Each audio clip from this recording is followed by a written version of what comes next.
Type of stress, प्रतिबल के प्रकार। प्रतिबल के प्रकार जो है, प्रतिबल के प्रकार कितने प्रकार के होंगे? ये आपके जो फोर्स पर डिपेंड करेगा। किस पर डिपेंड करता है? ये फोर्स पर, जो अप्लाइड फोर्स है बॉडी पर, उस पर डिपेंड करेगा। सपोज करिए आपके पास कोई वस्तु ऐसे है लेंथ में, यहां पर ये फिक्स है, ये लंबाई है, लंबाई का कोई भी वस्तु है, एल है, तार है, या इलास्टिक प्रॉपर्टी कोई भी वस्तु है। अगर हम इस पर फोर्स लगाएंगे, यहां पर फोर्स लगाने के बाद, यानी कि फोर्स क्या मतलब, कोई वेट हमने लटका दिया, वेट यानी कि मास m इंटू जी। और सपोज करिए 50 ग्राम या 1 किलो का हमने वेट लगा दिया, G4 ग्रेविटेशनल एक्सीलरेशन से इससे मल्टीप्लाई कर देंगे तो ये आपका भार हो जाएगा, भार मल्टीप्लाई करेंगे तो फोर्स बन जाएगा। फोर्स लगाएंगे तो इसमें ये इसकी लंबाई में वृद्धि कर देगा। ये क्या कर देगा? आपकी लंबाई में वृद्धि करेगा। अब देखिए लंबाई इस दिशा में है, इसी दिशा में आपका फोर्स लग रहा है। तो जब लंबाई की अनुदिश में यदि कोई फोर्स लगता है तो उस फोर्स को आप बोलते हैं आपको अनुदैर्ध्य फोर्स, ठीक है ना। और बल जो लगेगा, इसकी क्रॉस सेक्शनल एरिया इस वाले एरिया पर लग रहा है, इसका एरिया है ये। सपोज करिए रेडियस है तो ये हो जाएगा पाई आर स्क्वायर। अगर इसकी वो कोई तार है, इसकी रेडियस आर है, तो इस रेडियस को हम पाई आर स्क्वायर, इसका क्षेत्रफल कहलाएगा, पाई आर स्क्वायर। छोटा नजर आ रहा तो बड़ा लिख देंगे, ए बराबर पाई आर स्क्वायर। ये इसका एरिया हो जाएगा, क्रॉस सेक्शनल एरिया। तो यहां से स्ट्रेस, जो इस कंडीशन में स्ट्रेस होगा, जो प्रतिबल होगा, लंबाई के अनुदिश लग रहा, लंबाई में ही उसको वृद्धि कर दे रहा है, उत्पन्न कर दे रहा है, चेंज कर दे रहा है इसकी। तो ये इस तरह का जो स्ट्रेस होगा वो कहलाएगा आपका लोंगिट्यूडिनल स्ट्रेस, यानी कि अनुदैर्ध्य प्रतिबल। तो यहां पर आपका अनुदैर्ध्य प्रतिबल,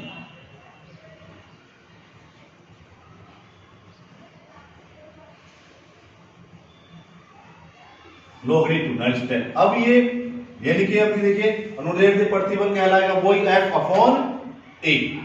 A is the cross sectional area where the force is applied. Force हो गया आपका F, एरिया होगा पाई आर स्क्वायर। तो ये आपका इस तरह से न्यूटन पर मीटर स्क्वायर, न्यूटन पर मीटर स्क्वायर इसका यूनिट हो जाएगा। और वही डायमेंशन भी आ जाएगी m(l-1 t-2), सबकी फिक्स रहेगी। दूसरा केस आ गया, यदि ये फोर्स सपोज करिए कोई इस तरह से कोई ये वस्तु है, उसके परपेंडिकुलर लगता है,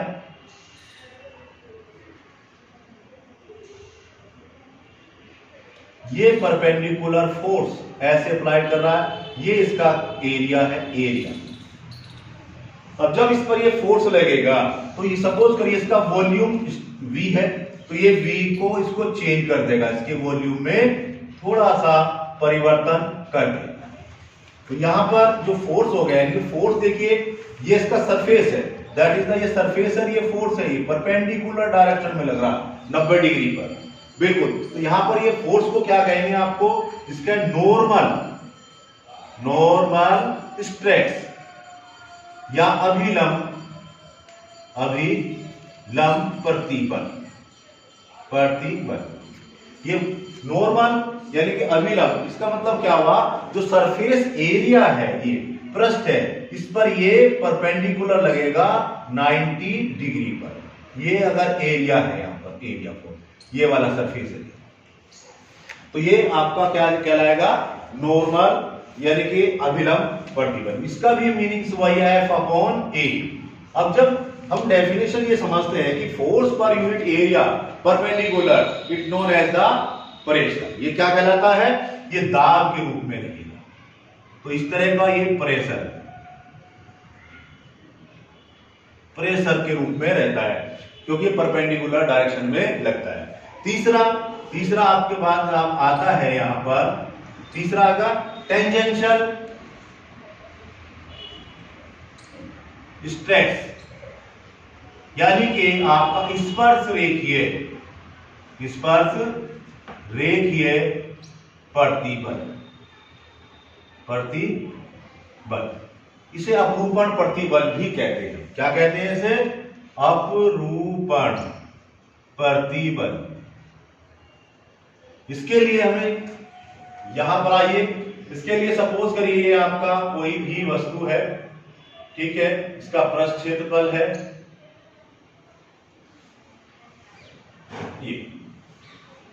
ये क्या है कि ये पृष्ठ के, ना तो ये आपका परपेंडिकुलर है, ये पृष्ठ के स्पर्श करता लगेगा।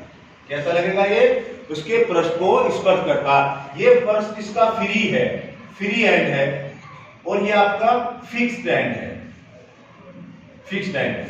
अगर इस फिक्स एंड को हम बांध कर रखेंगे या कहीं पर फिक्स है और ऊपर वाला सिरा इसका फ्री है, तो ये जब ऐसे स्पर्श करता हुआ इसको फोर्स लगेगा तो ये वाला सिरा थोड़ा सा आगे की बढ़ जाएगा, ये थोड़ा सा आगे की ओर बढ़ जाता है।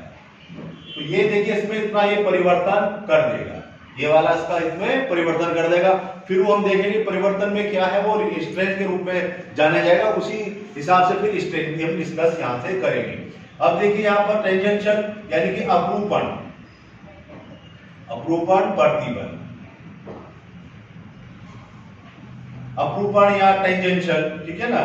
स्पर्श रेखीय भी इसको बोलते हैं, स्पर्श रेखीय प्रतिबल। स्पर्श रेखीय प्रतिबल बल बटा क्षेत्रफल, फोर्स अपॉन एरिया, न्यूटन पर metre square M L -1 t -2, ये यूनिट होगा, ये इसकी डायमेंशन। अब चूंकि तीनों तरह के यहां पर ये जो है प्रतिबल कार्य कर रहे हैं, अनुदैर्ध्य, अभिलंब और आपका अपरूपण यानी कि टेंजेंशियल, जब तीनों तरह के ये प्रतिबल कार्य करेंगे तो जब ये बल लगेगा किसी वस्तु में तो ये बल उस वस्तु में विकृति भी उत्पन्न कर देगा। अब विकृति यहाँ पर चीज नहीं आएगी कि विकृति होती क्या है, इसी के अब देखिए स्ट्रेन, पहला हो गया ये स्ट्रेस। अब देखिए यहाँ पर ये था स्ट्रेन, स्ट्रेन की डिस्कस करेंगे। स्ट्रेन क्या होती है? स्ट्रेन यानी कि विकृति,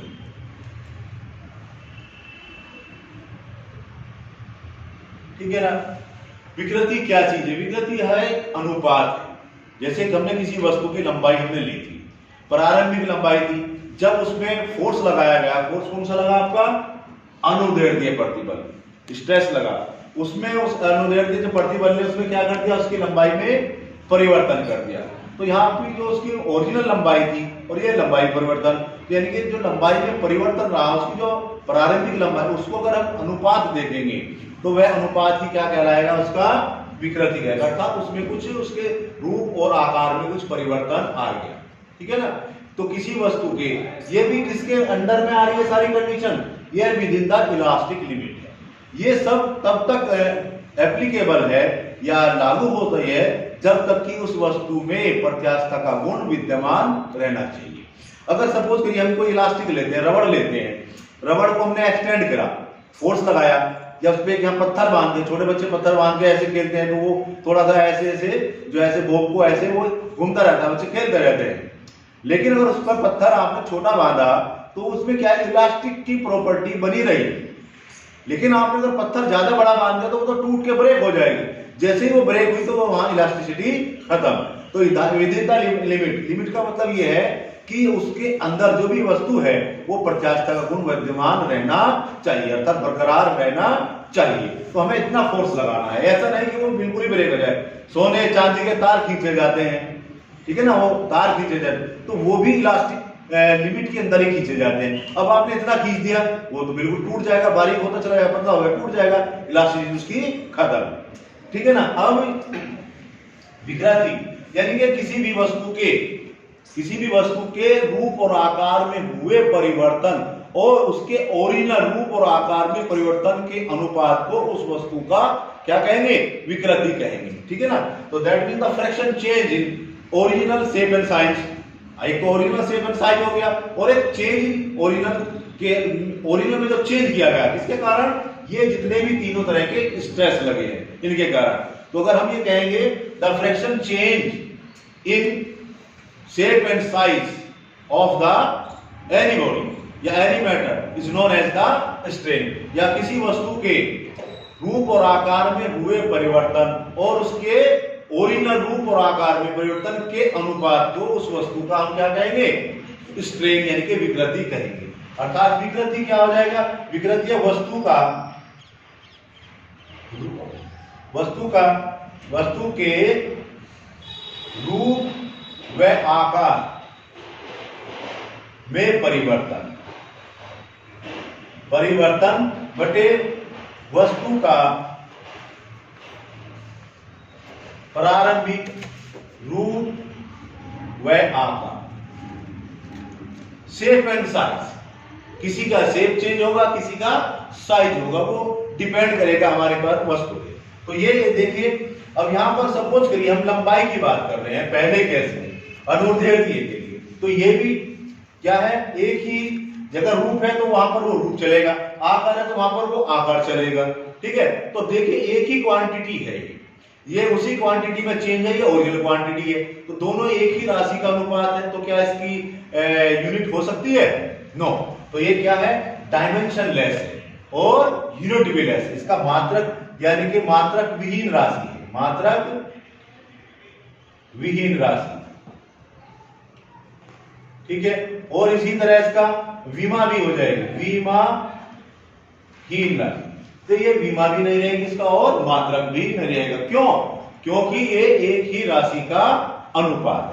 अब हम डिस्कस करते हैं प्रकार, कितने प्रकार की होंगी, ठीक है ना, स्ट्रेन कितने प्रकार की होंगी। स्ट्रेन भी क्योंकि 3 प्रकार के, यहां पर आपने प्रतिबल आपने देखे, अनुदैर्ध्य, अभिलंब और अपरूपण, इसके और 3 ही प्रकार की यहां पर स्ट्रेन भी उत्पन्न होगी। नंबर 1, पहली देखिए, अगर हम अनुदैर्ध्य प्रतिबल के कारण कहेंगे तो अनुदैर्ध्य प्रतिबल के कारण क्या हो जाएगी, अनुदैर्ध्य विकृति, अनुदैर्ध्य विकृति, longitudinal strain, longitudinal strain, longitudinal strain. अब इसमें कैसे कह रहे हैं, सपोज करिए हमने ये वाली फिगर में देखेंगे, हमने फोर्स लगाया, फोर्स लगाने के कारण कौन सा हो गया, अनुदैर्ध्य प्रतिबल हो गया। अब अनुदैर्ध्य प्रतिबल, हमें अनुदैर्ध्य का मतलब अलोंग द लेंथ, ठीक है ना, यानी कि लंबाई के अनुदिश जब बल लगेगा तो अब उस तरह के बल को हम अनुदैर्ध्य प्रतिबल कहेंगे। और वो बल किस पर लग रहा है, इसके क्रॉस सेक्शनल एरिया पे। तो देखिए यहां पर भी अनुदैर्ध्य से मतलब ही है कि जिस दिशा में बल लग रहा है वस्तु के रूप और आकार में भी उसी दिशा में परिवर्तन हो रहा है। सपोज करिए हम रस्सी लें, इलास्टिक लिमिट लें, जो आपके इलास्टिक होती जनरली, वो लें, यदि जहां पर हम बल लगाए, बल को उसको नीचे खींचे तो बल की डायरेक्शन देखिएगा हाथ से नीचे की तरफ जा रही है, तो लेकिन लंबाई में परिवर्तन भी क्या हो रहा है, नीचे को, ऐसा तो नहीं ऊपर की तरफ होगा, तो ये बल भी नीचे की तरफ है, इसकी लंबाई में भी परिवर्तन नीचे की तरफ। यहीं पर देखिए फोर्स इधर लग रहा है, इसकी लंबाई में भी परिवर्तन इधर ही हो रहा है, तो इसलिए अनुदैर्ध्य, इसीलिए इसको अनुदैर्ध्य विकृति कहेंगे। अब कैसे हुआ इस केस में, इस केस में देखिए लंबाई में परिवर्तन कितना हो गया, L। लंबाई में यहां पर आइए, वस्तु हमने क्या लिए, तार लिया, वस्तु क्या लिया है हमने, तार लिया, जिसकी त्रिज्या R है, तो उसके लंबाई में परिवर्तन L और बटे प्रारंभिक लंबाई है, तो ये क्या होगी आपकी अनुदैर्ध्य विकृति। लंबाई का मात्रक मीटर, जो भी इसमें चेंज हुआ है इसका मात्रक भी मीटर, तो मीटर से metre cancel out, it is a ratio of the length. लंबाई जो राशि है उसका एक अनुपात है, इसलिए इसकी कोई भी विमा नहीं होगी, ना ही इसका मात्रक होगा। तो ये चीज क्लियर, ये समझ में आएगी बात। अब बात करते हैं अभिलंब की। देखिए सेकंड वाली आपकी सेकंड क्या होगा, अभिलंब के लिए। अब जब हम अभिलंब फोर्स लगाएंगे परपेंडिकुलर डायरेक्शन में, तो सपोज करिए कोई वस्तु है, इसका आयतन कैपिटल V है, प्रारंभिक आयतन जो है ये V है, जब इसमें आपका अभिलंब प्रतिबल लग जाएगा तो इसके आयतन में परिवर्तन स्मॉल v होगा। जब यहां पर कोई फोर्स लगाएंगे तो ये क्या है, इस साइड में बढ़ेगा, तो आयतन इसका चेंज हो जाएगा। तो आयतन चेंज होगा, ये क्यूब भी हो सकता है, क्यूबिड भी हो सकता है, आयताकार वस्तु हो सकती है, ये घन भी हो सकता है, ठीक है ना। अब यहां पर देखिए आपने फोर्स लगाया, तो फोर्स कितना हो गया आपका ये F/A, तो ये फोर्स पर यूनिट एरिया है। ठीक है ना, फोर्स पर यूनिट एरिया।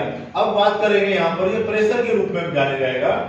अब ये कितना हो जाएगा, लंबाई आयतन में परिवर्तन बटे प्रारंभिक आयतन।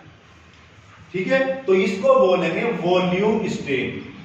इसको क्या बोलेंगे, वॉल्यूम स्ट्रेन, यानी कि आयतन विकृति। आयतन विकृति इसको बोलते हैं आयतन विकृति। तो ये आयतन विकृति किसके कारण आ रही है हमारी, ये आ रही है नॉर्मल स्ट्रेस के कारण। ठीक है, अब तीसरी आकृति देखेंगे, क्या है भाई तीसरी। अब आप बात करते हैं tangential stress. Tangential stress suppose करिए यहां पर फिगर पे आएंगे, यहां पर देखिए ये इससे थोड़ा सा शेयर हो गया, शेयर माने बट गया है, शेयर माने थोड़ा सा बट गया हुआ, ये यहां होना चाहिए था लेकिन ये यहां हो गया। अगर हम इसको नाम दें ए को ऊपर आएगा C D E F, तो ये आ गया D डैश और ये आपका E आएगा। ठीक है, तो यहां से D से ये किस पर चला गया, D डैश पे चला गया, D से किस पर चला गया, D डैश पर ये चला गया। तो यहां पर ये परपेंडिकुलर डिस्टेंस है, ये कितनी है इसकी आपकी परपेंडिकुलर डिस्टेंस। अब ये ट्रायंगल ऐसे लीजिएगा, ये आ गया D, ये आ गया D डैश, ये आ गया आपका E, ये वाला पोर्शन मैंने यहां से ले लिया। अब ये आपका थीटा यहां से यहां पर खिसक गया जब इस पर आपने फोर्स F अपॉन A लगा दिया था। ठीक है ना, ये तो हो जाएगा स्ट्रेस, और स्ट्रेस भी कैसा हो जाएगा, टेंजेंशियल, स्पर्श रेखीय। अब यहां पर हमें निकालना है कि ये कितना हो गया, इसके कारण कितना परिवर्तन होगा। ये तो आपका फ्री एंड है और ये आपका फिक्स एंड है, फिक्स एंड है। ठीक है ना, अब इस फ्री एंड को यहां से इधर से ही शेयर कर गया। अगर इसके ट्रायंगल की बात करो, tan थीटा कितना हो जाएगा, देखो tan theta this upon this. ठीक है ना, d डैश अपॉन de, ठीक है, d डैश अपॉन de। ठीक है ना, ये इसका परपेंडिकुलर है, ये बेस आ गया इसका। अब यहां पर चूंकि theta is a very small, ये क्या है, कम होगा, डायरेक्ट इतना नहीं हो पाएगा, तो ये स्मॉल है, तो tan थीटा को हम अप्रोक्सीमेटली थीटा, तो theta equal to D dash upon de। इसका मतलब क्या हुआ, ये आपकी आ गई आपकी अपरूपण विकृति, अपरूपण विकृति या टेंजेंशियल स्ट्रेन या शियर स्ट्रेन, ये आप कई नाम हो सकते हैं इसके। ठीक है ना, ये थीटा से रिवर्जेंट हम लोग करते हैं। अब देखिए यहां पर इसका मतलब क्या हुआ, इसका मतलब ये हुआ कि जिस आपकी सरफेस है, जिस सरफेस पर आपने टेंजेंशियल फोर्स लग रहा है, उसका डिस्प्लेसमेंट, उसका उसने कितना डिस्प्लेसमेंट कर दिया, वो डिस्प्लेसमेंट और प्लस उसकी जो फिक्स एंड है, उस फिक्स एंड से आपका जो फ्री एंड है उसके बीच की परपेंडिकुलर डिस्टेंस, ये मेजरमेंट करके हम यहां से निकाल लेते हैं। ठीक है, तो ये आपका तीन तरह के आपकी स्ट्रेस होंगे और तीन ही तरह की आपकी स्ट्रेन होगी। अब हम डिस्कस करेंगे इन दोनों के बीच में एक रिलेशन है, स्ट्रेस है और स्ट्रेन भी है, तो वो रिलेशन किसने दिया, वो दिया था हुक्स ने। ठीक है ना, तो नेक्स्ट इसमें देखेंगे हमने कि हुक्स का नियम क्या है और क्या इन दोनों के बीच में रिलेशन। ठीक है।